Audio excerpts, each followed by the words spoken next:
we're going to be talking about tourists, and something that I realized looking on social media the other day. And now this has been a problem for a while, like tourists in the video game industry. And what do we mean by tourists? Well, the most recent incarnation. This is someone who does not okay, someone who doesn't play video games, but not only do they not play video games for a variety of reasons, they don't buy them. That's key, right? What they do is, and they've never played any of the series, right? They don't know about any of the series before 2017, we'll say. So they insert themselves into the genuine fandom, and they'll watch a stream, right, of the video game in question, the newest release. Decide they're somehow now a super fan, and then they will go and they'll go and basically set up like a Twitter slash X account, and they'll make an X account, and that'll be like a character profile picture saying that they're like a super fan of like Leon Kennedy, all of a sudden, right? And the problem is that the people that they're watching play these games, they aren't gamers, they're streamers, right? So the streamers that they're watching haven't played the rest of the series, and they don't know anything about it, which is where you'll catch them out with questions, right? You'll catch them out with specific things that you'd know if you'd played the series, right? So like, they don't know what a zapping system is. They don't actually know what Claire A, Leon B means, right? They don't know that there's a clock tower in the original Resident Evil 3 remake. They don't know that Nemesis isn't scripted. They don't know that Jill Valentine is heroic and kind, right? And her personality isn't Reddit swearing and being an abrasive cunt to every single person that she meets, right? Giving characters no reason to like her. And then they'll reference something like a gif they've seen of the OG Claire, sorry, not Claire, the OG Jill slapping Carlos. And it's like, well, no, the reason that she slapped him was because he was whining and crying and giving up all hope when they are in the clock tower. Again, you don't know what the clock tower is because you're a tourist. And she slaps him out of it because he was giving up hope. Okay? So she doesn't get insufferably so what Jill Valentine doesn't do is be insufferably frumpy at Carlos because he, by giving her a radio she should be grateful for, considered that a microaggression against herself in the 1990s. It's right. So they will say that because again they've only ever seen Resident Evil 3 remake streamed, right? They don't play the games, they don't buy them. And what was even crazier is they'll come up with all these crazy justifications. And I'll get to why this is a little bit... This is worse than I'm making it out to be, right? It's not just about... I'm not gatekeeping because of knowledge, right? But they will say, aha, I'm gatekept from actually playing these games due to the price of new consoles. And I understand that playing every single new release, and if it's AAA and having to drop like 70 on a new game, you can't do that for every game that comes out every month. So some people have to wait for a sale. Some people just want to watch reviews or see a little bit of the game played with people who get review copies. As always, it's been going on for a long time. Generally, trusted sources will give good reviews and honest reviews. Not mainstream outlets, right? But you'll go to your trusted source before you make the purchase, right? I intentionally avoided spoilers. My only real criticism of RE9 at the end of the day is the game's too short, and it just misses the mark on a few of the ending plot beats. But that was it. Other than that, really enjoyable game. So these tourists who claim to be superfans will then complain and say they can't afford a PlayStation 5, right? Well, And my argument to that is, well, you can, if you really want a new next gen console, and you have a job, you can finance that over like a year or two and pay like 20 or 40 each month, and there you got your new console. And if you're smart, you can even get an AI to put together a mid-range custom PC for you, so that you can not only play, you can play anything that's not console exclusive, and console exclusives are even rarer and rarer these days, right? Apparently Microsoft, they're not doing Xbox anymore. And the only console exclusive I can think of is Death Stranding 2, and I never played Death Stranding 1, right? But again, I'm not making a Twitter account claiming to be a super fan of it. So I'm like, well, you can make a custom PC. You can make a custom PC. Grok can give you a shopping list of the thing, and you could just pay it off over time, like I did. I put my custom PC together. It's lower mid range. It's not a super elite PC, but I paid the graphics card off over 4 or 5 months, and then I just made gradual purchases of what I needed to improve it, and now there you go. A year later, I can play every single game that's modern that it can run, which is basically, as far as I understand it, every modern game. And then once it gets a little outdated, I'll update another part of the PC. And I did that a year or two ago, over a period of time. And then they're saying, oh no, that's a terrible idea. Financing stuff for people who are broke is a terrible idea. I'm like, well, okay, you pay 20% more overall, but you get the product that you want. And I'm like, and being broke, just because financing is an option for people who are broke. But generally, people who are broke, it's not because they're like bad with money. It's because the economy sucks and they don't have a super high paying job where they can pay everything off all in one. And when it's broken up monthly, it's not going to affect you that much. Especially, if you are a Zoomer and you're relatively young, living with your parents still maybe. If you've got a job, you're probably going to be able to afford $30-40 over the space of a year.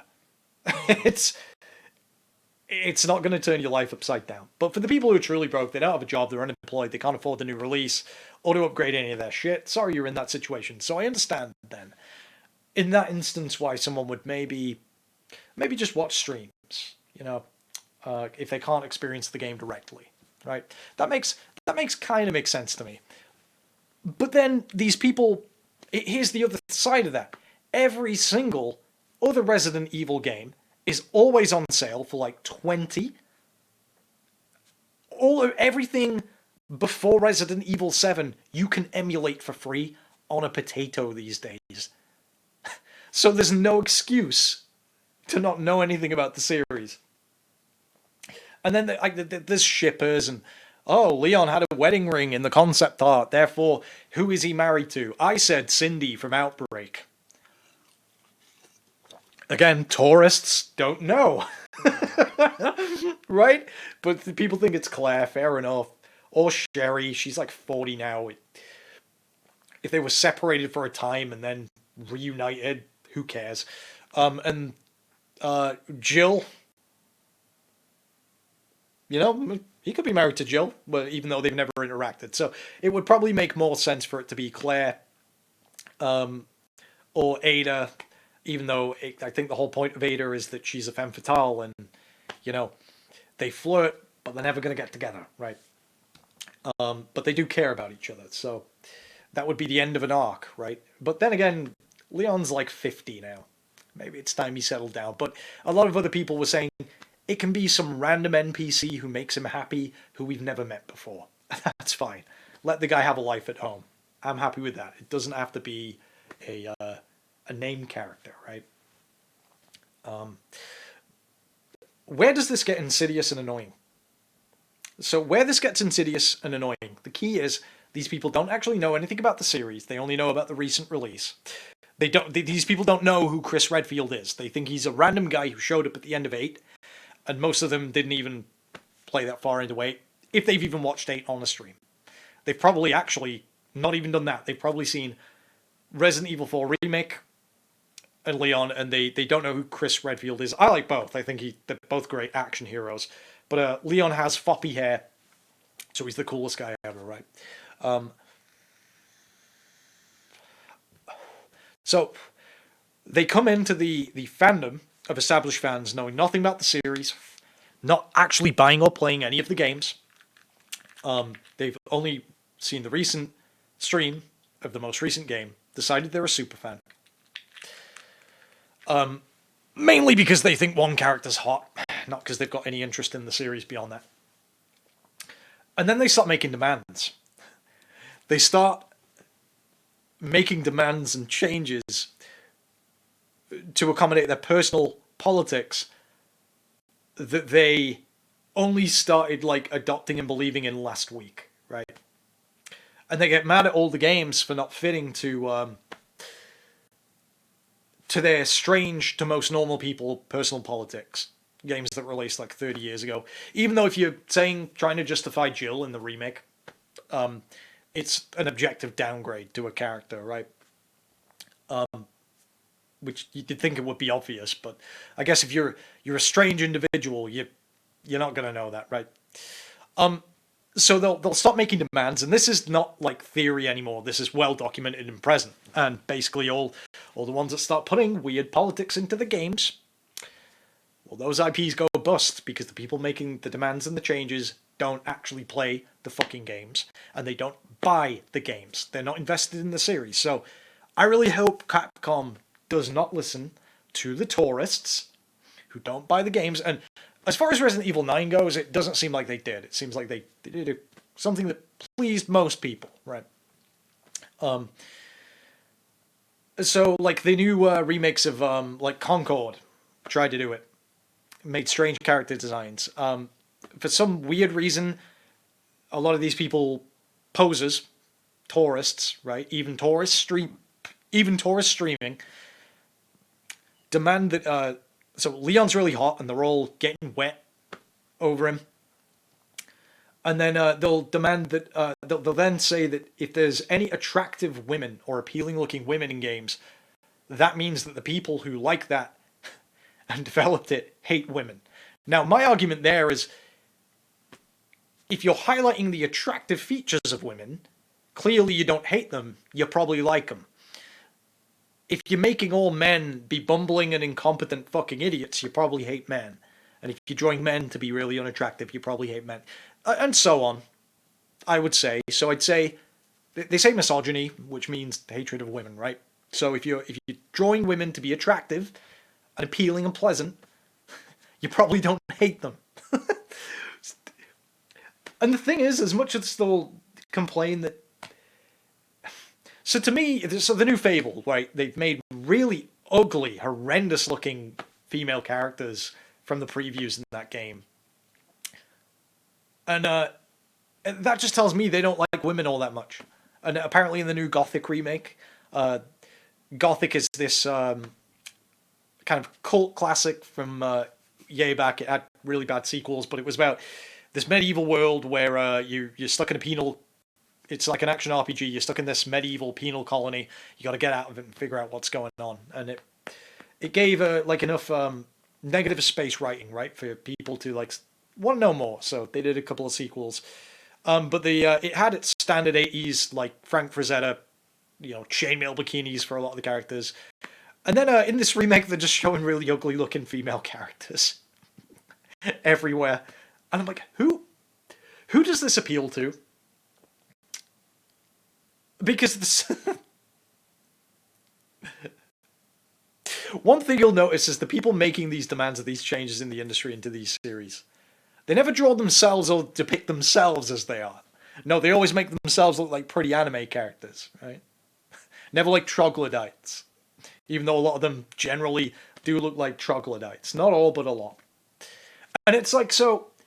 We see this phenomenon go on in a lot of series and a lot of video games. They will start demanding changes to a series overall, making demands of developers. The Japanese are a little bit more shielded from this, as far as I'm aware. But the key is, these aren't the people that you are making the game to appeal to. And they never will be. Even games released to allegedly appeal to them, they don't buy. And more so, if you want to make a good game that works, is functional, pleasing, fun, entertaining, generally you want to tick those boxes, and people will buy it and support the game. So apparently, they're going to do a Code Veronica remake, which I think they'll nail. I think that's going to be really good. Hopefully that uses some of the RE9 ideas. Hopefully, like, when you don't have any weapons, it'll play a bit like Grace, and then as you get more powerful and you get more weapons, Claire can kick ass. So it would be really interesting to see a system where she won't be as helpless as Grace, but then again, Claire's not Leon. She's still cool and a badass and stuff, but it would be cool if, like, they give you really limited ammo and more weapons, so you've got to make more choices about the way you engage in combat, or it just doesn't give you the full toolkit where it makes the game really easy. Maybe limit the executions a little bit just to give it that tension that maybe Leon segments were missing. And I understand why they weren't like that, because, again, but... So yeah, that's some ideas. But hopefully, they expand. They don't cut a load of content for Veronica, and they really do a good job. And I think that they will. Again, as long as they don't listen to the tourists, as long as they do Claire justice, actually keep Claire's character, don't remove it and give her no interactions with other people. Don't remove the scenarios, and Chris Redfield's in that, so hopefully they bring him back and he's... a little bit more like, your RE5 Chris, or 6 Chris, and 8 Chris than he is Veronica Chris, but maybe they'll also say, well, canonically, he got super jacked after Veronica. Well, we'll see. But hopefully they are doing a remake there. Originally, RE5 was going to be, it had, if you know about the early release and trailers, now they were explaining the system, it sounded like it was going to be genuinely scary, because not only did it have all the Ganados and all of the Plaga zombies, it actually, they were going to say that, like, survival is actually going to be in it. So if you're out in the sun too long, we're going to start fucking with the game, like enemies start doing more damage, we're going to start having him hallucinate. So I think they were going to take some cues from Eternal Darkness, where if you want to save, it'll act like it's deleted your saves. It'll mess up your item inventory. It sounded really interesting. I'm like, fuck, no, this is genuinely survival horror, You're out in the, the scorching savannah, But tourists came along with the personal politics and started saying, well, it's been set everywhere. And even though there's been black zombies in the old games, it's set in Africa, so obviously there's more black people in it, so it's racist. Even though they're zombies, and you're there to help people. So then they start changing the game, focus it more on action, to compete with other action shooters and stuff. And I actually really like Resident Evil 5. Pretty memorable action horror game. It really expanded Resident Evil 4's melee system. The Mercenaries mode is so fun. So they introduced Shaver, who's a cool character, but it would have been maybe cooler if it wasn't a co-op. But then again, offhand, it is like the only decent couch co-op game I can even think of, which is crazy considering the game came out like 20 years ago, 15, 20 years ago. And one of the actors even said, like, well, the last game was set in Antarctica, right? So, like, the game's set in Africa, what do you want? So they changed the game because they listened to tourists, who, again, probably never even fucking bought or played the game and was never going to anyway. Even when they change everything, that journalist never would have fucking bought it. It was like a micro nothing burger controversy that wasn't really one. But it changed the game in a lot of ways, for better or worse. And my worry with all these tourists, who again will create accounts where they look like they're super fans, but constantly reveal themselves to be complete tourists. So they've got a Leon or a Grace or a Sherry themed PFP, right? And the only thing they've ever seen streamed is RE9 and RE4 make, which again made a lot of changes. I don't think to appeal to tourists, but in a way, to appeal to people who somehow never played the original, but they did change things. And these reimaginings where they cut content, I think a lot of it is dev time, actually, where they just feel they've got limited time, and games are really expensive to develop now. So it just, they are a major problem, and people are more aware of this these days. That's the thing. This stuff has been going on for 10 or so years. Like, basically, all this stuff culminated in like stuff like the Last of Us 2, the dog shit pile that was that game. Well, we ain't going to be seeing a Last of Us 3. And now Naughty Dog is now done with Uncharted, Crash Bandicoot, and what are they making now? You know, a game that just doesn't really look like it's going to appeal to anyone. And it's such a shame, because Naughty Dog were like a treasured developer back in the day, you know, and that's a whole other topic and controversy for another day. Like how,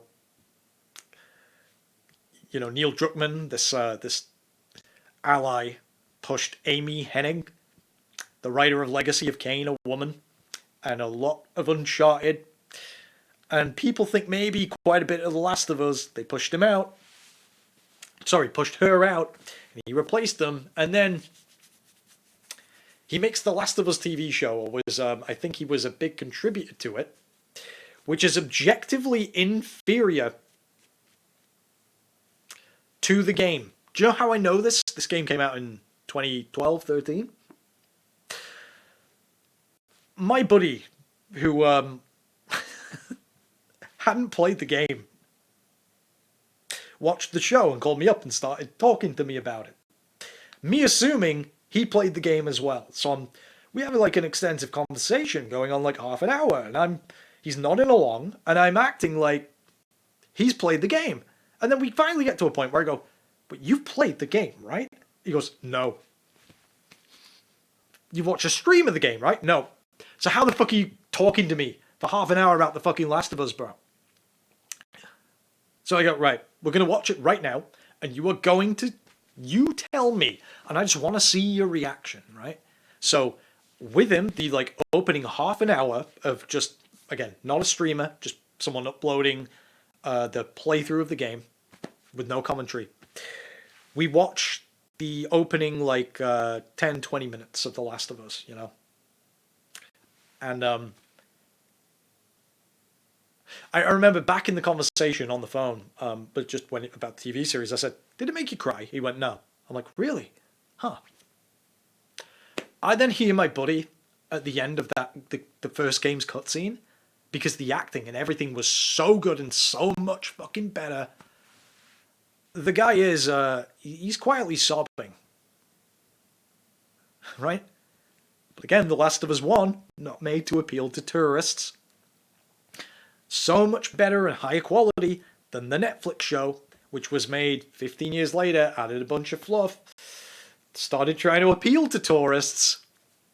Inferior product. Way inferior product. That first game, that again, at the time was like 10, 12 years old when my buddy watched that. He's crying. I think it made a lot of people cry because it was so well done. And that's the thing with these. Video games are now photorealistic enough. Not that I actually think that graphics matter for shit, because, you know,